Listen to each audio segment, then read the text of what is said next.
Très chers amis, très chers internautes, vous que me suivez à partir de ma chaîne, je vous suis infiniment reconnaissant.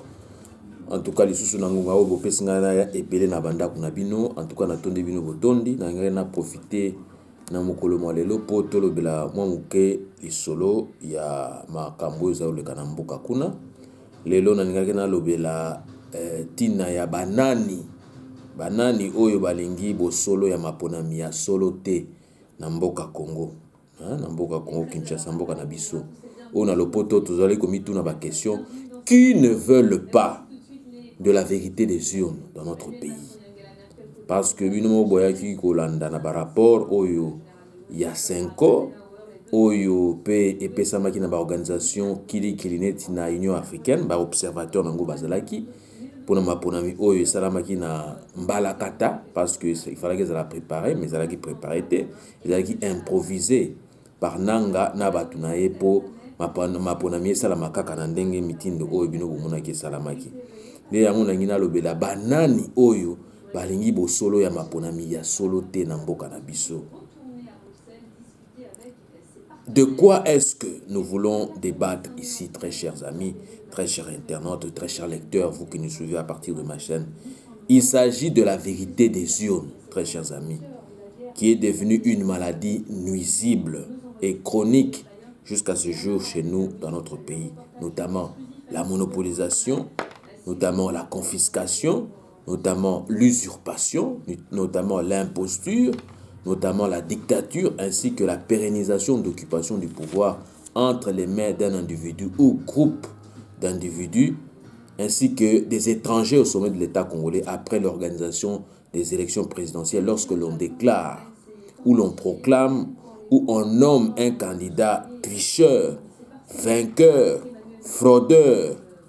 Vous voyez, on le proclame vainqueur à l'issue des scrutins. Binomoko boyebi, bao bakenda kelasi, binomoko boyebi. Na ba examen, na ba interro, yo muto tricher. Enseignant oyo azawana, professeur oyo azawana, akocha yo mbala moko 0. Allez, annuler mbala moko examen na yo à jour wana, okosala na sute. D'où il faut repêcher na examen wana. Vous allez comprendre? Enseignant moko a permettre la tricherie. Donc, aussi longtemps que vous favorisez la tricherie, donc tu vas la culture moko ya médiocrité. Vous allez comprendre? Donc, il y a un binosité. Donc, il y a maladie. Maladie moko donc et kota na mboka na biso donc corruption comme na ngwele kopamba. Vous allez comprendre? Donc, il y a un lobby. Il faut tout ça là que ba valeur ezonga ba anti valeur to éradiquer en un contexte ya mboka na biso. Il y a un lobby na bino que lorsque l'on déclare où on proclame, où on nomme un candidat tricheur, fraudeur, vainqueur à l'issue du scrutin. Mais qui en veulent? En tout cas, balingi tina la vérité à ma ponamité. Qui en veulent à la vérité des urnes en République démocratique du Congo? Ceux qui en veulent à la vérité des urnes, très chers amis, très chers internautes, vous qui me suivez, sont ceux qui savent qu'ils n'ont pas remporté les élections présidentielles et législatives, mais veulent truquer ou ont déjà truqué ou trompé ou tronqué le résultat final pour leur propre intérêt. Vous allez comprendre? Vous allez comprendre pour intérêt na bango. Vous avez qui est occupé. Donc, bino bokom ko travailler na ba occupant pour na bo privilégier ba intérêt à ba occupant. Vous allez comprendre, c'est très grave. C'est très grave makambo de kanambo kana biso. Donc, on a dit que ceux qui veulent à la vérité des unes, ce sont ceux qui savent. Et ceux qui savent qu'ils n'ont pas remporté les élections présidentielles et législatives, mais qui veulent truquer ou tronquer le résultat final pour leur propre intérêt et les intérêts des occupants. Ceux qui en veulent, bao balingi, vérité à urneté, ce sont ceux des dirigeants congolais. Vous allez comprendre, ce sont ceux des dirigeants congolais caractérisés d'une culture aiguë d'escroquerie. Vous comprenez? D'escroquerie, de canulars. De tromperie, de contrefaçon, de contrebande, de banditisme d'État, de plagiat, de supercherie, vous allez comprendre, de tromperie, de contrefaçon, vous allez comprendre, de fourberie, de fraude et de mensonges. Donc, kobuka le kuta, kokosaka batu, résultat ça yangote, ou a gagné, il fallait que normalement bo proclamer, bo déclarer, bo que déclarer mutu mususu. De yangona zuluba awa. Donc, balingi vraiment vérité des urnes te bangoana. Bazo supporter le kuta. Bazo supporter tricherie. Biso toko supporter yangote. Ceux qui en veulent à la vérité des urnes, c'est qui encore, très chers amis, très chers internautes? C'est une fraction ou une frange de l'opposition politique congolaise alimentaire qui a trahi le peuple en faisant une alliance diabolique avec les acteurs de l'occupation et du pouvoir d'occupation sortant pour gouverner ensemble, alors que nous le savons pertinemment très bien que ce régime sanguinaire sortant a joué un rôle nocif dans la tuerie dans l'extermination, dans le massacre de notre peuple en toute impunité. Donc c'est-à-dire que pour vous, vous trouvez mieux que non, ces gens qui ont tué des gens, qui ont commis des génocides, ne peuvent pas être poursuivis ou ne seront jamais arrêtés. Mais ça, ce n'est pas normal. Ça, ce n'est pas normal. C'est comme ça que vous voulez diriger ce pays. Dans l'impunité, dans la tricherie, dans la fourberie, dans la corruption, dans la continuité de la corruption. Mais allez-y comprendre, très chers amis, très chers internautes, ce pays appartient à tous les Congolais et à toutes les ethnies qui ont existé dans ce pays-là, avant même la colonisation et après la colonisation. Vous savez, c'est la colonisation qui est venue tout abîmer dans ce pays-là. Vous voyez? Donc, ceux qui, en tout cas, ne veulent pas de la vérité des unes, ce sont ceux-là. Ce sont des voleurs, ce sont des fraudeurs, ce sont des trompeurs. Bato Banga Rokosa. Va travailler, va ça l'alliance, va travailler, va cohabiter, va ça la coalition, va occupant, va acteur à occupation. Puis surtout tolérer en côté. Toko tolérer en côté. Ma pour ami, oh, biso toko tolérer en côté. D'ailleurs, nous ne sommes pas dans ce schéma-là des élections. Nous sommes dans le schéma et dans le chemin de la libération d'abord de notre État, de notre pays, entre les mains de ces occupants, de ces tyrans. Vous voyez? On doit d'abord commencer par libérer notre peuple de l'état d'otage perpétuel, de l'état d'otage perpétuel dont tu se trouves. Vous voyez? Nous devons d'abord commencer par le commencement qui est d'abord la libération. Lipanda ya peuple na biso nde tozo bundela nanu ba longwana no baumbwa bapaya. Na tango ba kolongona baumbwa bopaya. Nde tokosala makambo maponami. Et puis maponami tozala ngotina te po musala ya kosala mboka na ezali bebo. Ezali bebo musala non ya kosikola ekolo. Ya kopikisa délivrance totale. Spirituellement parlant d'abord. Spirituellement parlant. Vous me suivez? Nous devons de les dénoncer tous et de les combattre jusque-là où ils sont allés cacher la vérité des urnes. Donc, ici, quand on bomba, vérité à la urne, potoye bate, il faut combattre, bango, to dénicher bango kuna, to découvrir la vérité des urnes, nani mutu, réellement à gagner qui ma ponami. Vous comprendre? C'est ça. C'est ce que nous devons faire. Nous n'avons pas d'autre choix, très chers amis, très chers amis. Car si nous voulons construire réellement un état de droit, eh bien, nous devons commencer par dire la vérité à nos concitoyens, à nos compatriotes, très chers amis, très chers amis. Parce que l'état de droit l'exige à tout prix. Vous voyez? Parce que l'état de droit, c'est quoi? L'état de droit, c'est un système institutionnel, donc institutionnel, dans lequel la puissance publique est soumise au droit. Vous devez comprendre. L'état de droit suppose donc l'existence d'un contrôle de constitutionnalité. Total à Makambo, est-ce que constitution, ils ont marché en accord ou dans la normalité, la constitution. Ceux qui ont marché dans l'accord ou bien dans le schéma de la constitution, ils sont anticonstitutionnels. Tokolanda yangote. Donc, tolanda selon mibe konenge sengelami. État de droit de yango ala tozo bundela. État de droit elingi, il faut que sokolana no ba criminel. Vous comprendre? Kokanga ba criminel, ko tchaba na boloko, ba kene ko purger ba peine na bango kuna parce qu'ils ont commis des crimes dans ce pays-là. Ils doivent être poursuivis. Ils ne doivent pas être amnistiés simplement comme ça, à travers la bouche, à travers la flatterie. Non, ils doivent être arrêtés. Si pas par la CPI, mais par, en tout cas, la justice congolaise que nous prenons. En tout cas parce que demain nous voulons une justice vraiment juste pour notre peuple, pour notre pays. Vous voyez? Donc on a le but. L'état de droit suppose donc l'existence d'un contrôle de constitutionnalité, très chers amis, très chers internautes. Mais qui en veulent autant à la vérité des urnes dans notre pays? Depuis longtemps, la celle qui nous beaucoup. Centre de départ de la libération de l'Afrique entière. Dans le Bela qui makambo. Maladie au ezako déranger biso. Occupation na makambo yo. Il y a la vérité des urnes. Ceux qui m'a ponami à l'okuta, il y a façade, il y a mascarade de salami. Pona bo pona kaka. Mutu o soit disant bino boko proclamer. Po ton di mayango maintenant. Biso vérité à ba urne. Il faut elo bamaka. Vous comprenez? Mais qui donc en veulent à la vérité des urnes dans notre pays, très chers amis, très chers amis, très chers internautes? Ce sont ceux qui s'obstinent, vous comprenez, d'entretenir l'occupation. Vous comprenez? D'entretenir l'occupation étrangère ainsi que les agents ou acteurs principaux de celle-ci de manière permanente. Donc, pour Nabango, balingi bazalaka kana ba occupant na criminel, ba oyo ba bomi mboka pendant 18 ans, ba yibi ba mbongo ba ketcha ba ke placer na Panama kuna. Basali ba détournement de fonds, des deniers publics.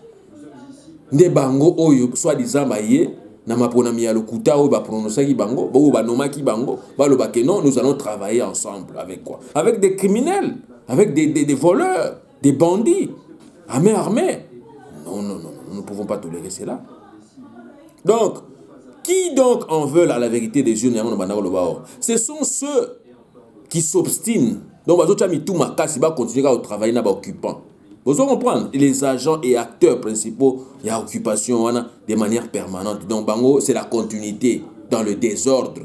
C'est la continuité de l'occupation. Ceux qui ont choisi l'occupation, ils veulent continuer avec l'occupation, alors que nous voulons éradiquer ce contexte-là. Nous voulons éradiquer le contexte de conflit armé. Nous voulons éradiquer le contexte de la sous-tutelle de l'ONU. Parce qu'une mission jamais vue au monde qui occupe un pays durant 20 ans, là où il n'y a pas de changement, là où il n'y a pas d'amélioration des conditions du vécu du peuple. Voilà pourquoi je juge que MONUSCO wana eza na mboka na biso kaka pona ko extraire ba minéraux. Eza réellement pour na mboka wana pona ko protéger biso te. Eza réellement na mboka na biso pona ko extraire na ko piller ba minéraux na biso po ekenda nango na ba mboka mususu pona ba kende ko balola yango biso moko ba propre autochtone ba kita wana e bénéficier na biso te. Botala na no contraste eza wana. Vous comprenez? Donc, ceux qui en veulent à la vérité des urnes, ce sont ceux qui s'obstinent. Donc, travailler dans l'occupation, dans l'occupant, dans le système à occupation. Alors que nous voulons l'éradication de ce système-là. Ce sont ceux qui veulent donc cohabiter avec l'occupation. Alors qu'on ne cohabite pas avec le mal. Mais le mal, on le dénonce. On le dénonce pour que ne revienne plus à la surface du bien et de la vérité, mais qui submerge à jamais jusqu'à s'enfoncer dans les ténèbres. Vous comprenez, bande konanga baboni? Yango wanande.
Yango bandeko ba bolingo na bana koloba, nous devons d'abord, très chers amis, contexte yambo kana biso komi na contexte moko ya keba keba.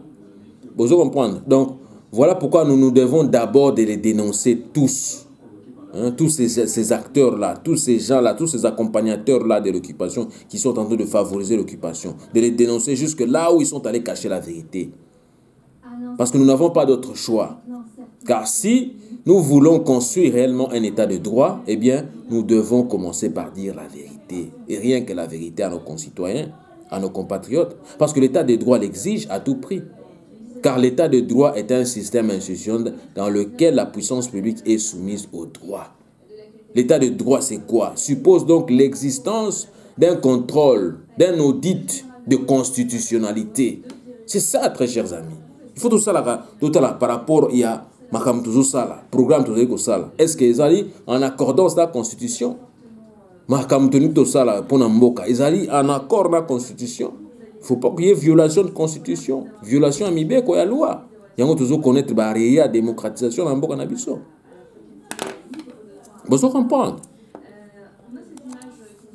Mais qui en veulent, très chers amis, très chers internautes, qui en veulent autant à la vérité des urnes dans notre pays, la République démocratique du Congo? Ce sont ceux qui s'obstinent à entretenir l'occupation étrangère ainsi que les agents ou acteurs principaux de celle-ci de manière permanente. Ce sont encore ceux qui veulent cohabiter ou coexister avec l'occupation. Vous voyez? Alors qu'on ne peut pas cohabiter avec le mal. Le mal, on le dénonce. Hein? On le dénonce pour qu'il ne revienne plus à la surface de la vérité. Mais qui demeure ou qui reste encore une fois submergé à jamais jusqu'à s'enfoncer dans les ténèbres. Vous comprenez? Sinon, les victimes, en tout cas, les victimes de la prison, de l'occupation étrangère dans notre pays, durant plus de 20 ans maintenant, ne sauront dormir tranquilles que si tous les acteurs, toutes les actrices, tous les actionnaires, vous voyez, tous les accompagnateurs, tous les complices, tous les commanditaires de cette ignoble occupation répondent devant la justice congolaise de demain, libérés de toute suspicion d'occupation, leur infliger un châtiment exemplaire pour que dans le futur, ils ne puissent plus travailler à aider l'occupation, à aider la balkanisation de notre territoire. Tout ce que nous demandons, c'est que la vérité soit dite. Rien que la vérité, très chers amis.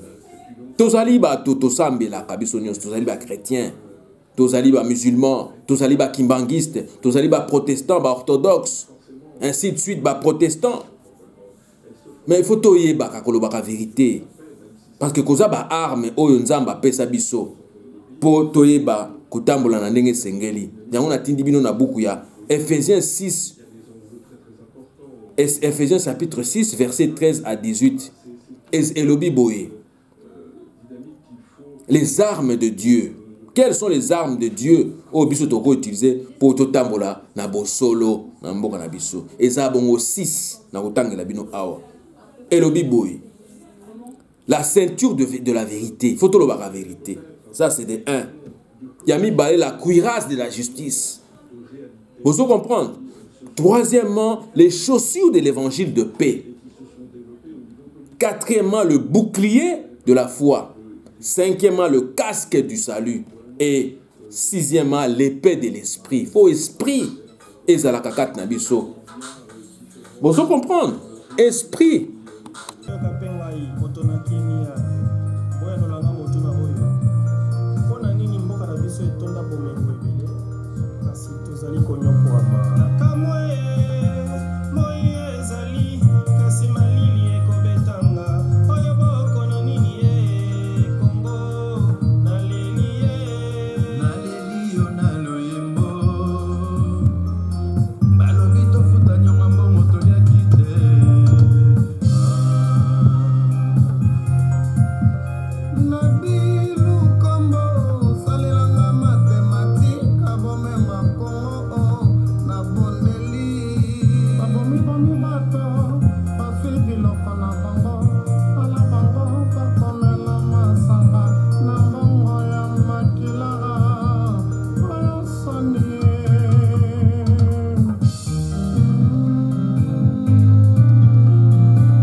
voilà ce que je disais, très chers amis. Nous ne pouvons pas marcher dans un pays où on nous ment, où on est en train de nous tromper par ceux qui dirigent notre pays.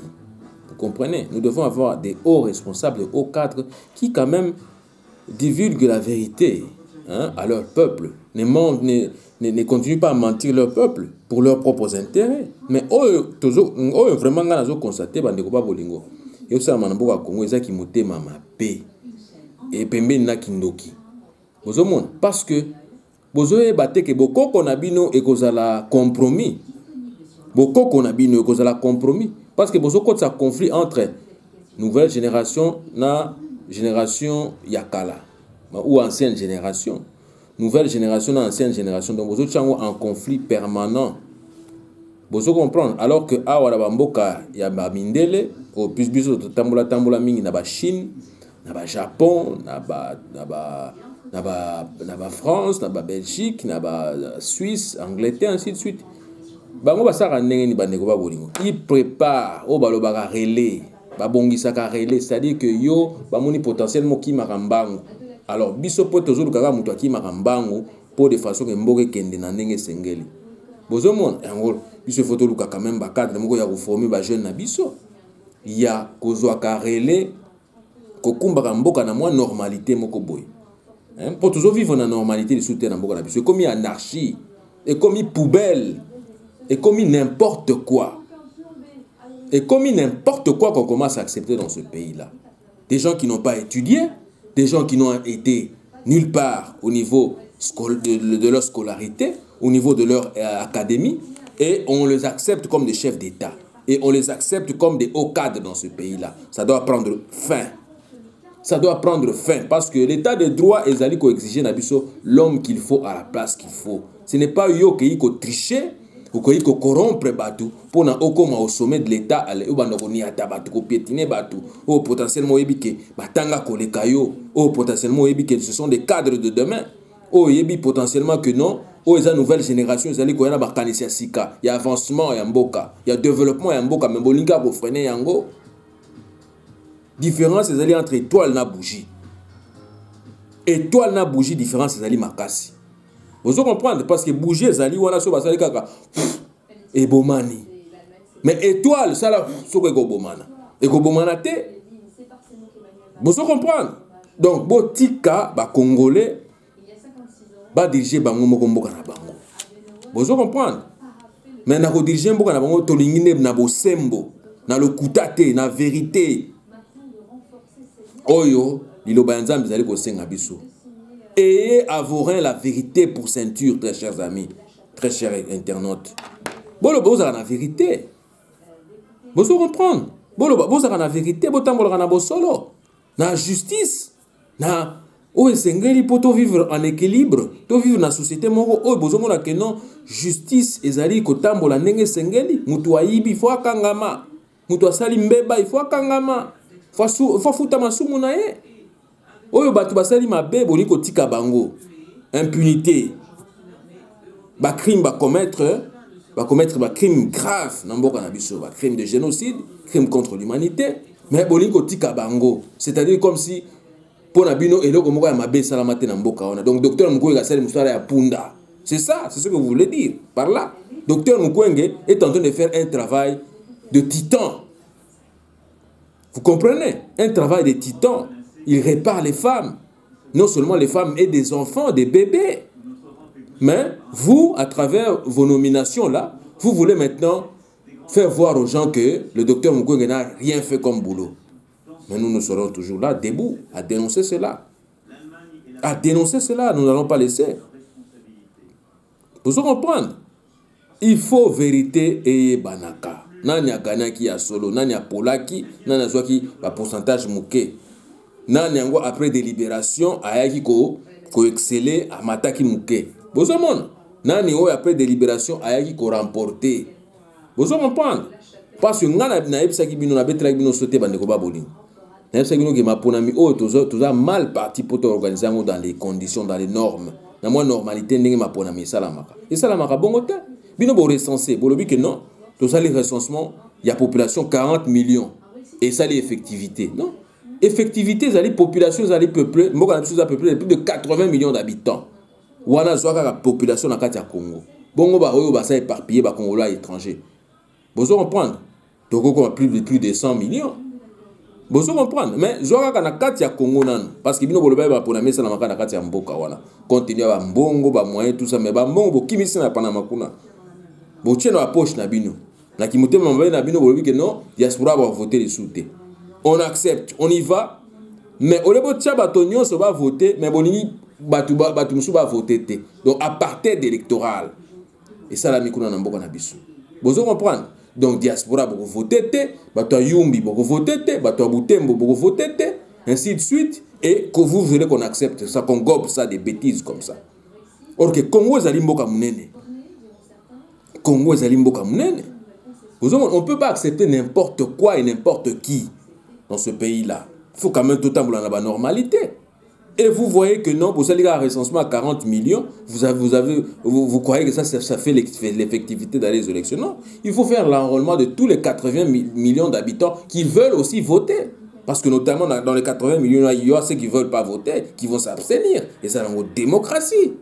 Ce n'est pas tout le monde qui va aller voter ou qui veut voter. Bon, par exemple, l'élection est indécise. Vous comprenez l'élection est indécise et que bateau bazawana bacheli bangwana comme potentiel candidat motomoko kutu azo remplir les critères té peu conditions té. Siko bonika boke de forcer muto ke ne voter, a voter na ita ko s'abstenir. Mais tolingi démocratie comme na niveau wana.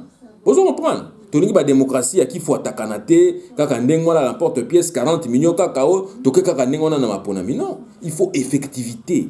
Il y a représentativité et kokisama. Vous comprenez? C'est-à-dire 80 millions pour enrôler bah on est